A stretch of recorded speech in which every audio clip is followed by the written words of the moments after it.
Well,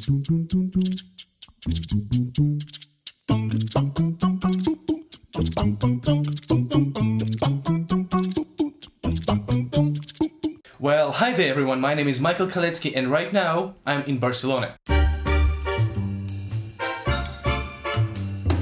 I'm going to have a small discussion with an owner of a bookshop / coffee shop here in Barcelona, and her name is Lou. Hello Lou. Hi, how are you? So, yeah, doing just great. Thank you so much for agreeing to have this little discussion with me. No problem, Tom.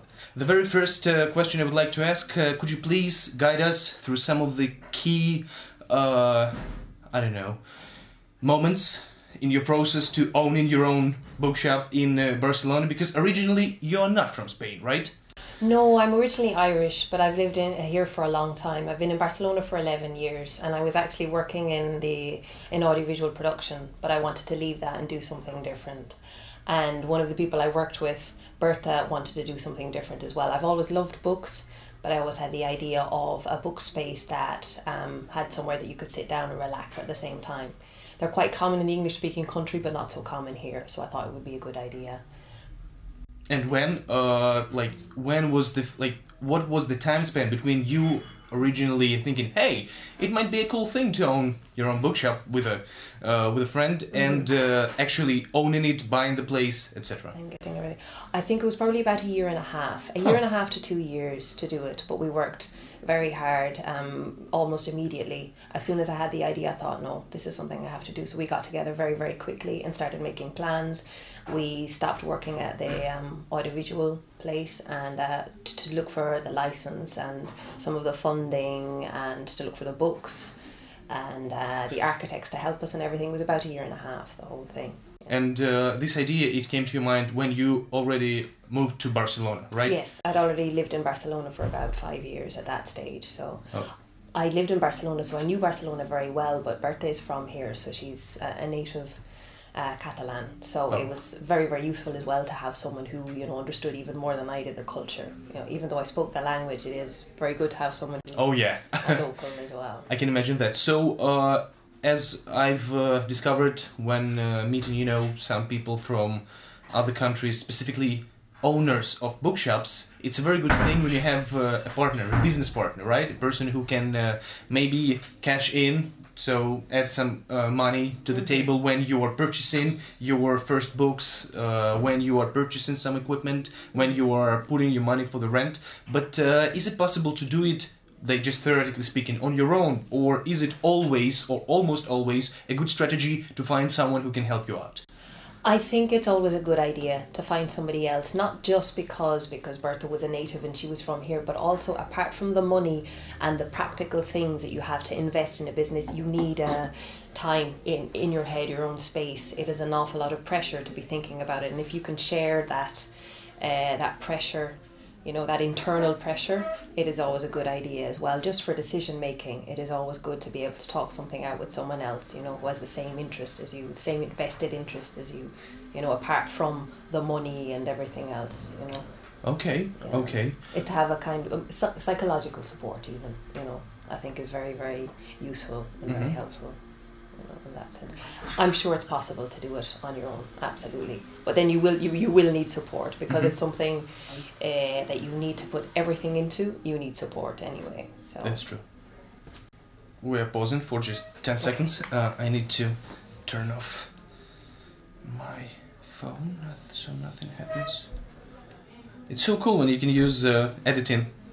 Yeah. Yeah. Afterwards, it's just amazing. Okay, let's continue with the question about generating income. I'm not interested in specific, digits, but I'm interested in this. How much, in terms of percentage of your income, of this location, and the income that is generated by this location comes from books, as opposed to as much of it comes from selling coffee, Americano cappuccino, whatever. So yes, that was, I would say, in the beginning, 90% was the coffee shop, and only 10% was the bookshop. I would say probably at this stage it would be 70-30%. 70-30. That was always my intention, though. Our intention from the very beginning was to have the the two different things going on. We never decided to open a bookshop and then decide we'll open a coffee shop just to make money. So I don't know. I mean, we might have been able to survive as a bookshop alone. I don't know, because our intention was always to have a kind of a multidisciplinary space, to have the coffee shop and to have book clubs and readings, as well as the books and the coffee. So that was always okay. It's about 70-30 at the moment. 70-30. But that doesn't mean that it could grow. The bookshop side of the business is growing all the time, steadily but slowly. Just because for lack of time, we just don't have a lot of time. Talking about comparison, so I've noticed that there are some, I always try to ask this question, some of the cheapest and some of the most expensive books that you have. Well, we need to take into account that you're 70% coffee shop, yes, and so you're not that focused on very expensive books, so probably there won't be any books that are, say, 1,000 euros expensive. No. But what would be the most expensive one that you might have here? No, really, between 8 and 10 euros. 8 and 10 euros. We've specifically kept our business as most of it is fiction, novels, in different languages. But it is for people that use books rather than specialising in special second-hand proper editions. We don't specialise. No antiques, nothing for collectors. Not for us. Mostly for people like mass folk like me. Exactly, someone who comes in to have a cup of coffee or wants to read their book, or as well as that, the English books we sell very, very quickly because there's such an international community. They're coming in even on holidays or living in Barcelona, and they'll take a book away with them, but 2 or 4 euros. Oh, that's what I'm gonna do. I have already purchased one by Adam Zamoyski, I guess, and I think I'm going to buy one more today. Stay tuned, folks, for I think maybe I will show it in the video a bit later. But anyways, another question you've mentioned before, and this is actually how I met Lou, a book club in English. So how did that idea come about, and tell us a few words about it. Yes, the book club I started pretty early. The thing was, for me, as an English speaker living in Barcelona, I felt there was a dearth of places or things to do in English to appreciate and to buy books in second-hand books. There are other second-hand English books in bookshops in Barcelona, but it was something that I wanted to do. I wanted to set up something that I would enjoy.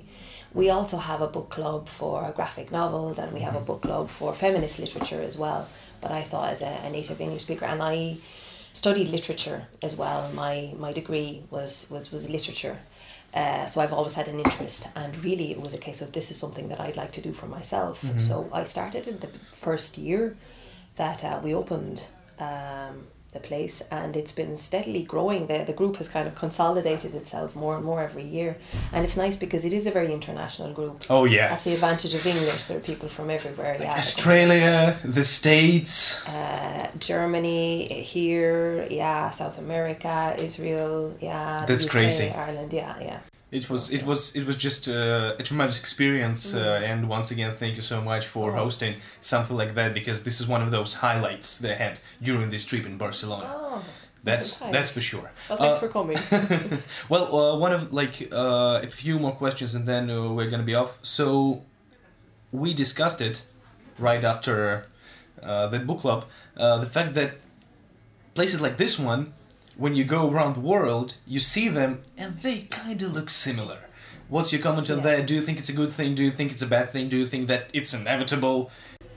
I think part of me feels it's inevitable, but I think both the owners and the customers have a little bit of an obligation to try and experience more local culture. I notice it here as well, being an English speaker, people will gravitate towards someone who will understand what they're saying. And we have very a local food here in the cafe as well, because a lot of our a lot of our customers are local. Oh yeah. But there is a stage in the afternoons where the place is full of people using Wi-Fi and, checking their Facebook or their Instagram, and they're asking for a cappuccino or a chai latte, which is something that you could do in 100 different cities all around the world. Yes, I think it's inevitable, but I don't think it's 100%. I think it's compatible with local culture as well. I think you can do both at the same time. But I think the onus is on the person who is traveling too. If you're going to travel, I do think you have an obligation to try at least, you know, to make an effort to do something that is, you know, particular to that city or that country. Yeah, that's true. So you can experience it and in the same time purchase a couple of books in English, especially since, you know, books in English in Russia have been going more and more expensive due to the exchange rate, because it has changed, and so it is such it fills my heart with joy when I get a chance to buy a book or two for just as I don't know, for €2, €3. It's just great. This is something I look forward to when I go abroad every single time. Okay, I think we're almost ready to call it a day, and my last question, or maybe a favor if you could do that, could you please share a few words of inspiration regarding reading or regarding opening your own small book business, whatever is on your heart right now, with my viewers? What would you recommend them? What would you tell them? I would say that it is always going to be a little bit more difficult than you think it will be, but it is worth it. You're talking about reading, right? Well, yeah, the benefits of reading are so obvious. You know, that's something. It's just, you know, it's a gift, really. Having time to read something, I think, is a gift. Just your 20 minutes to do something. But I mean, in terms of the business, it was a little bit more difficult than I thought it would be, even though I knew it was going to be difficult, but definitely worth it. It has been for me, I think, one of the most enriching experiences in my life, really, you know, not just running the business, but the amount of other human beings that you come into contact with and you like exchange ideas with really is worth it, you know. Okay. Okay, thank you so much, folks. Thank you for watching this video. You can find all the links, you can find all the information about this amazing coffee shop, and the name is Babelia.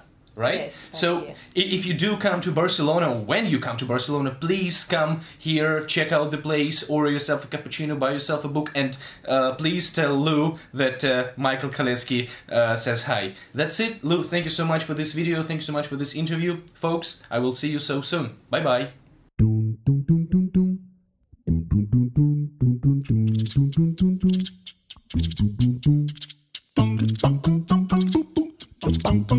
bum bum bum.